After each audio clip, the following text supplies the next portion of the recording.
guys, welcome back to my channel. This is Vidya, your virtual study partner, here once again to start a brand new video. और ये vlog है 15 अप्रैल का। तो सबसे पहले to do list बनाई मैंने, उसके बाद मैंने पढ़ा केमिस्ट्री। जैसा कि मैंने आपको प्रीवियस व्लॉग्स में बता ही रखा है कि केमिस्ट्री मेरे को थोड़ी सी हार्ड लग रही है as compare to physics and maths. तो केमिस्ट्री को थोड़ा ध्यान देने के लिए मैं केमिस्ट्री के नोट्स रिवाइज़ करी थी दोबारा नहीं तिबारा फॉर द थर्ड टाइम, क्योंकि केमिस्ट्री हार्ड ना बने ज़्यादा, इसलिए मैं उन्हें बार बार रिवाइज़ कर करके ऐसे कर रही हूँ ताकि वो एकदम पक्के हो जाए, पक्के से याद हो जाए अभी से। क्योंकि बोलते हैं कि 11th-12th बेसिक्स होती है और इनको थोड़ा स्ट्रॉन्ग रखना इम्पॉर्टेंट है, इसलिए मैं पहले for the third time chemistry की रिवीजन कर रही थी और स्कूल के नोट्स से और जो मैंने नोट्स बना रखे थे। और जैसे कि हमारी मैम ने केमिस्ट्री की बुक में से देखने के लिए लॉज देखने के लिए बोला था, तो मैं लॉज देख के पढ़ रही थी। वैसे मेरे को कुछ समझ नहीं आया तो मैंने थोड़ी देर में बुक बंद कर दी। उसके बाद फिर मैंने स्टार्ट किया फ़िज़िक्स पढ़ना। फ़िज़िक्स में इंटरेस्ट आ रहा था, फ़िज़िक्स को थोड़ा रिविज़न कर रही थी, फ़िज़िक्स के नोट्स।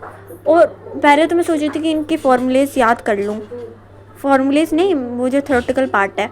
लेकिन फिर मैंने सोचा कि थ्योरेटिकल पार्ट काम नहीं आएगा। मैम ने भी बोला था कि थ्योरी इतनी इंपॉर्टेंट नहीं है जितने न्यूमेरिकल्स है, और आधे से ज़्यादा बच्चे थ्योरी में लगे रहते हैं। इसलिए फिर मैंने थोड़ा प्रैक्टिस किया, न्यूमेरिकल्स नहीं, पहले फार्मूले याद करके। फार्मूले मेरे को याद ही नहीं हो रहे।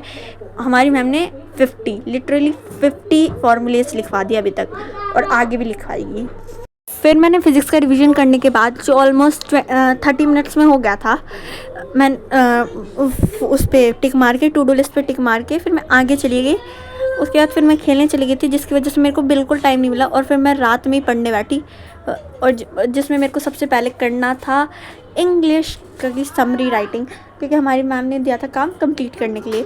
तो मैंने किसी रैंडम वेबसाइट पे खोल के समरी को ईजी लैंग्वेज में लिखा था कि मैम को लगे कि मैंने अपने आप लिखा है। इतना तो चलता ही है। तो फिर ये समरी लिखी। उसके बाद फिर जैसे ही 8 बजे तापुर मैम की क्लास थी, मैंने तापुर मैम की क्लास स्टार्ट करी। और भाई, जैसे कि मेरे को पता आया था कि तापुर मैम बहुत अच्छा पढ़ाती है।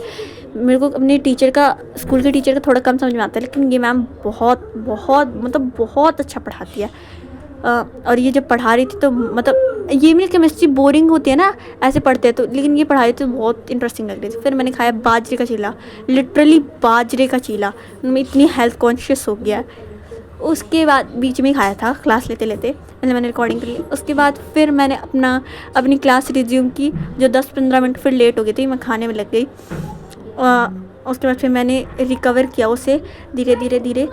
और guys, sorry for late vlogs, क्या नाम है, टाइम ही नहीं मिल पाता, इतना हेक्टिक दिन हो जाता है। और कल मैं दिन में सो गई थी, उसकी वजह से मैं आपको व्लॉग टाइम पे नहीं दे पाई, और नेट स्लो होने की वजह से वीडियो अपलोड भी बहुत कम देर से हो रही है, इसलिए sorry. And this was all about this vlog. Bye bye, stay tuned and like and subscribe for more such interesting study vlogs. Bye bye, stay tuned, have a nice day.